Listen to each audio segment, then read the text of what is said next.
Bonjour chers élèves et bienvenue dans le corrigé du problème 3 de la physique nucléaire bac 2024. Bien, donc voilà l'exercice. Donc on vous dit la fusion de deux noyaux légers. Donc c'est un exercice sur la décroissance, sur le calcul de l'énergie de liaison, sur l'activité. Bref, c'est beaucoup de questions essentiellement application directe du cours. Donc on vous dit lorsque la formation de l'hélium à partir de la réaction de deutérium et du tritium, voilà la formation de l'hélium. D'accord? Des problèmes se posent si l'on cherche ainsi à récupérer cette énergie. Pour initier la réaction, les noyaux doivent avoir la possibilité de s'approcher. Les deux noyaux, c'est très difficile. Pourquoi? Parce que les deux noyaux sont chargés positivement. Or, vous savez que deux charges du même signe se repoussent. Donc, pour les rapprocher, il faut vraiment chauffer à des températures très très élevées, 100 millions de degrés. À la fin, donc voilà, donc ça c'est tout ça, c'est des données sur les réacteurs nucléaires. L'information la plus importante, c'est que on vous dit que pour les réactions de fusion, 100 années après l'arrêt définitif du réseau, la majorité, voire la totalité des matériaux peut être considérée comme des déchets. Donc voilà, pour la fusion, on vous dit il faut conserver ces déchets au minimum 100 années, après quoi on peut dire que leurs rayonnements ne sont pas dangereux. Donc voilà les données de l'exercice. Vous avez 5 parties indépendantes. Tout est donné en système international. Donc la masse est en kilogrammes, la vitesse en mètres par seconde. Donc les énergies qu'on va calculer seront en joules. Hein, faites attention. Bien. Donc je vais répondre question par question. Les combustibles utilisés dans le réacteur de fusion ne nécessitent pas de transport de matière radioactive. En effet, le deutérium n'est pas radioactif. Le tritium est fabriqué sur site à partir d'un élément Y non radioactif. Voilà comment on fabrique le tritium pour faire la réaction de fusion. Donc, question, donner la composition du noyau Y. Bon, là, on va faire conservation. On va mettre Z et A. Et vous voyez que bien Z plus 0 égale à 2 plus 1, donc Z égale à 3. Et A plus 1 est égal à 7, donc A égale à 6. Donc il s'agit de lithium 3,6. Donc le lithium qui est Z égale à 3. Voilà. Donner la composition, donc donner la composition du deutérium. Donc le deutérium, il contient un proton, Z égale à 1, et puisque A égale à 2, donc c'est 1 plus 1, donc un proton et un neutron. Donc le tritium, le deutérium, il contient un proton et un neutron. Le deutérium et le tritium sont des isotopes, justifiez cette affirmation. Qu'est-ce qu'on appelle isotopes? Ce sont les éléments chimiques qui ont le même Z. Donc vous voyez bien que H1,3, H1,2 sont des isotopes. Donc H1,3, il contient un proton et deux neutrons. H1,2, il contient un proton et un neutron. Donnez l'expression littérale puis la valeur numérique de défaut de masse. Qu'est-ce qu'on appelle le défaut de masse d'un noyau? Faites très attention, il y a le défaut de masse d'une réaction chimique, il y a le défaut de masse d'un noyau. Eh bien, le défaut de masse d'un noyau, c'est tout simplement la différence entre la masse des constituants du noyau séparés moins la masse du noyau. Donc le noyau, il contient un proton et un neutron. Si je prends la masse d'un proton et un neutron séparément, et la masse du noyau, la différence entre les deux, c'est ce qu'on appelle le défaut de masse. Donc c'est la masse des noyaux, des nucléons séparés, moins la masse du noyau. Tout est donné en kilogrammes, et vous allez trouver que le défaut de masse pour la H1,2, c'est 3,05, 10 à la puissance moins 30 kg. Donc là, on va travailler en système international. Bon, question suivante, quelle est l'énergie équivalente à cet défaut de masse? Or, vous savez, d'après l'équation d'Einstein, à chaque masse correspond une énergie qui est mc carré. Donc, à ce défaut de masse correspond une énergie delta m fois c carré. Delta m, c'est en kilogrammes, donc il faut utiliser C, 3 10 puissance 8, mètres par seconde au carré. Donc, kilogramme multiplié par mètre carré sur seconde au carré, c'est le joule. L'unité internationale de l'énergie, c'est le joule. Donc, l'énergie qui correspond au défaut de masse d'un seul noyau, c'est 2,75, 10 à la puissance moins 13 joules. Question 2,4, voilà. Maintenant, quel défaut de masse? On a calculé, on va calculer l'énergie, donc on l'a calculé. Quelle est l'interprétation, signification physique de cette énergie? Que représente 2,75 10-13 joules? Bon, on va le calculer en électronvolts d'abord. Donc, on sait qu'un électronvolt, c'est 1,6 10 à la puissance moins 19 joules. Donc, un méga-électronvolt, c'est-à-dire 10 à la puissance 6 électronvolts, il faut multiplier ça par 10 à la puissance 6. Donc, ça vous donne 1,6 10 à la puissance moins 13 joules. Donc, l'énergie qui correspond au défaut de masse, c'est l'énergie qu'on a calculée en joules. Et 1 joule, c'est 1 divisé par 1 joule.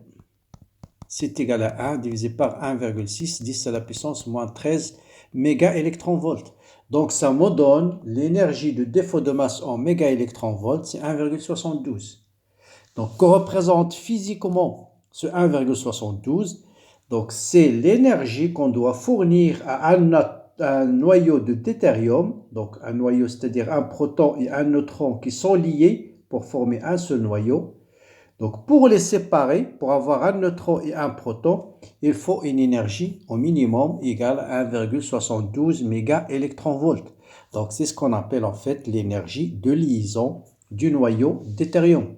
Donc, l'énergie de liaison, c'est l'énergie des constituants séparés moins l'énergie du noyau. Donc, sous forme d'un diagramme, les énergies qui correspondent aux masses des nucléons séparés, c'est supérieur à l'énergie qui correspond aux deux nucléons qui sont liés dans un noyau. Et la différence, donc si je pars dans ce sens-là, c'est l'énergie de liaison. Donc l'énergie de liaison, c'est égal à l'énergie des nucléons séparés moins l'énergie du noyau. Et bien sûr, dans le sens inverse, c'est l'énergie qu'il faut fournir pour casser le noyau et obtenir deux nucléons séparés. Donc, par définition, ce 1,72 méga-électronvolts, c'est ce qu'on appelle l'énergie de liaison du deutérium. On passe à la troisième partie, réaction de la fusion. On considère la réaction de fusion traduite par la réaction 1, c'est ça la réaction 1, donner l'expression littéraire de l'énergie libérée par cette réaction. Bon, l'énergie libérée par une réaction, c'est l'énergie, c'est la masse des produit moins la masse des réactifs. Donc la masse de l'hélium plus la masse d'un neutron moins la masse de H12 moins la masse de H13 fois C carré. Donc tout ça est donné en kilogrammes. C'est 3 10 puissance 8 et vous allez trouver moins 2,82 10 à la puissance moins 12 joules. Donc ça c'est l'énergie libérée par un seul noyau. D'accord? La fusion d'un noyau de deutérium et d'un noyau de tritium. D'accord? C'est une énergie négative. Pourquoi négative? Ça veut dire le système, c'est lui qui libère de l'énergie. Donc c'est une énergie gagnée par le système extérieur, d'où le signe moins. Donc cette énergie libérée, donc voilà, en méga-électronvolts, si on va les déterminer en méga-électronvolts, la même chose, je vais remplacer 1 joule par 1 sur 1,6 10 à la puissance moins 13. Donc si vous divisez cette quantité par 1,6 10 à la puissance moins 13, vous allez trouver moins 17,6 méga-électronvolts. Donc ça, c'est l'énergie libérée par un seul noyau. Donc vous voyez bien que c'est une énergie qui est faible, mais c'est uniquement l'énergie libérée par un seul noyau. Or, si vous prenez juste une mole, elle contient 10 puissance 23 noyaux, d'où l'énergie va être très importante. Bien. Donc, c'est fait, calcul l'énergie. Maintenant, on passe à la question partie 4. On trouve le deutérium en abondance dans l'eau de mer. Les ressources dans les océans sont estimées à 4,6 10 puissance 13 tonnes. Donc, on va utiliser cette donnée tout à l'heure. Donc la réaction A libère 17,6. Voilà, on vous donne la réponse. Voilà, c'est ce qu'on a trouvé. 17,6. Donc il libère 17,6 méga-électronvolts. On assimile la masse du deutérium à la masse de son noyau. C'est-à-dire la masse de l'atome. Hein, c'est à peu près égal à la masse du noyau. C'est normal parce que la masse des électrons, elle est très faible. Déterminer le nombre de noyaux présents dans la masse de 1 kg. Donc là, il faut faire attention. On vous donne la masse d'un noyau et on vous dit une masse qui contient 1 kg de deutérium, combien de noyaux? Donc là, ensuite, on déduire l'énergie libérée par 1 kg. Ce qu'on a déterminé ici, c'est l'énergie libérée par un seul noyau. Donc on va prendre 1 kg et on va déterminer combien de noyaux dans 1 kg. Donc, il suffit de diviser 1 par la masse d'un seul noyau, qui est 3,344,497, 10 à la puissance moins 27. Ça, c'est la masse d'un seul noyau. Donc, si je divise 1 kg par la masse d'un seul noyau, je vais obtenir le nombre de noyaux. Et on va trouver 3 10 puissance 26 noyaux du deutérium. Chaque noyau nous donne 17,6. Donc, l'énergie totale qui va être libérée par la fission d'un kilogramme, c'est moins 8,46, 10 à la puissance 14 joules. Vous voyez, maintenant, l'énergie devient intéressante. Donc, juste par 1 kg. Hein, juste par 1 kg. Maintenant, on va passer à la question 4. La consommation annuelle, on vous dit le monde entier, en énergie, il consomme à peu près 4 10 puissance 20 joules. D'accord? Si on suppose que ce réacteur ou bien la réaction de fusion a possédé un rendement de 33%, quel est en nombre d'années la durée nécessaire pour consommer la réserve totale du deutérium disponible dans les océans? Et ça, on vous l'a donné tout à l'heure. La réserve totale, les océans, ils contiennent, je ne sais pas où c'est écrit, il est où là cette information? S'entend, il est où? Je l'ai lu tout à l'heure. Voilà, il est là. Voilà, il est là. Donc, on vous dit les ressources des océans sont estimées à 4,6 10 puissance 13 tonnes. D'accord? Donc, maintenant, sachant que le besoin énergétique, c'est 4 10 puissance 20 joules, c'est l'énergie électrique. Ça, c'est l'énergie électrique dont on aura besoin pendant une année. Si le rendement est égal à 0,33, combien d'années on va consommer 4,6 10 puissance 13 tonnes? Très facile. Ce qu'il faut faire, c'est juste un petit raisonnement. De dire, bon, la consommation d'une année, ça c'est l'énergie électrique, hein, dont on a besoin pendant une année. Or, le rendement, c'est l'énergie électrique sur l'énergie nucléaire. Donc, l'énergie nucléaire pendant une année dont on aura besoin, c'est l'énergie électrique divisée par 0,33, c'est-à-dire 12,2 10 puissance 20 joules. Ça, c'est l'énergie électrique nucléaire pendant chaque année. Or, 1 kg ne libère une énergie nucléaire égale à 8,46 10 moins 14. Donc, combien de kilogrammes on va consommer pour obtenir cette énergie-là, qui est l'énergie nécessaire, nucléaire nécessaire pendant une année. Donc, on va déterminer cette masse et on va trouver combien 1,4, règle de 3, donc ça fois ça divisé par ça, ça vous donne 1,43, donc la masse c'est 12,12 fois 10 à la puissance 20 divisé par 8,46 10 à la puissance 14. Et vous allez trouver 1,46 10 puissance 6 kg. C'est-à-dire pendant chaque année, on doit consommer 1,43 10 puissance 3 tonnes du deutérium. Or, la réserve totale, c'est 4,6 10 puissance 13. Donc, pendant combien d'années on va tout consommer? Bon, il suffit de diviser la réserve totale par ce qu'on consomme pendant une année. Et on va trouver à peu près 10 puissance 10 années. Donc, vous voyez bien que ceci, bien sûr, c'est théorique, hein? Mais pour consommer tout ça, il faut produire le deutérium. Pour produire le tritium, on a besoin du lithium. Malheureusement, les réserves de lithium sont très faibles, ce qui réduit en fait cette donnée-là. Bien. Dernière partie, on va passer à question sur l'activité. On vous donne ici le nombre de noyaux en fonction du temps. Et qu'est-ce qu'on vous dit? Donc là, voilà, après, on va passer directement aux questions. En fait, définir le temps de demi-réaction. En utilisant la courbe, précise la méthode pour déterminer T1,5. Ensuite, bon, je réponds d'abord à cette question. Bon, là, il suffit d'aller vers la courbe. Vous notez N0, c'est à peu près 2,4. 10 à la puissance moins 21. Vous prenez une règle et vous mesurez cette distance-là. Vous cherchez d'abord la moitié de 2,4, c'est 1,2. Et par projection, vous allez déterminer T1,5. Après, par simple lecture, par exemple, une règle, vous écrivez ici c'est combien? Si c'est 2 cm, 2 cm, hein, j'ai pas la règle, vous mesurez vous-même. Vous dites 2 cm correspond à 1000 années.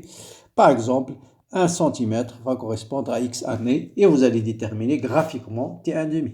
D'accord? Donc c'est juste par lecture sur la courbe T1,5, la moitié de N0, et puis par projection, vous faites la lecture du T1,5. Bien. Maintenant, on vous dit que l'immersion se désintègre suivant la réaction. Donc, de quel type d'intégration? Bien sûr, désintégration, c'est désintégration alpha, parce que émission de l'hélium. On vous dit l'activité est reliée. On sait que l'activité, c'est lambda fois n. En utilisant l'équation de la courbe, déterminer la durée T1 en année, au bout de laquelle 1 gramme a une activité de 3,7 10 puissance 3 becquerel. Donc, on vous donne l'activité. Et on cherche, en utilisant la courbe, déterminer la durée T1 en année. D'accord? Au bout de cette durée, ici du central nucléaire peut être considéré comme un déchet de fission dit faible activité. Donc, c'est-à-dire le temps qu'on va trouver. Eh bien, T, c'est l'inconnu. Donc, on vous dit l'activité, quel est l'instant? C'est comme si on vous dit à quel instant T, l'activité va être égale à 3,7 10 puissance 3 becquerel. Bon, on va dire A égale à lambda n0 exponentiellement lambda t. Donc, A sur lambda n0 égale exponentiellement lambda t. La courbe va intervenir pour déterminer n0. Lambda, on connaît t1,5, donc on connaît lambda. Donc, je peux déterminer t par 1 sur lambda, log de lambda n0 sur A. A, c'est connu. Lambda, on connaît t1,5, n0 d'après la courbe. Donc, je peux déterminer cet instant t. Et je vous laisse ce soir de vérifier que cet instant, c'est 1,1 10 puissance 4 années. Maintenant, dernière question, on vous dit les déchets sont faibles. Donc, au bout de 10 puissance 4 années, on peut dire que les déchets de la fusion sont faibles. Or, dans l'énoncé, on vous dit la fusion, on peut estimer après 100 années, les déchets sont faibles. Vous voyez maintenant le rôle ou bien l'intérêt de la fusion par rapport à la fission. Donc la fusion, pratiquement au bout de 100 années, on peut se débarrasser des déchets nucléaires. Par contre, pour la fission, il faut vraiment 10 puissance 4 années. C'est-à-dire, attention, c'est très 10 puissance 4, c'est 10 000 années. Donc il faut conserver les déchets pendant 10 000 années avant de dire qu'ils ne sont plus dangereux. D'où le problème écologique que posent les réactions de fission. Donc voilà pour ce problème très intéressant, très pratique sur la nucléaire. Donc merci de le commenter, de le liker, de le partager avec vos amis et à très bientôt pour un autre problème de physique.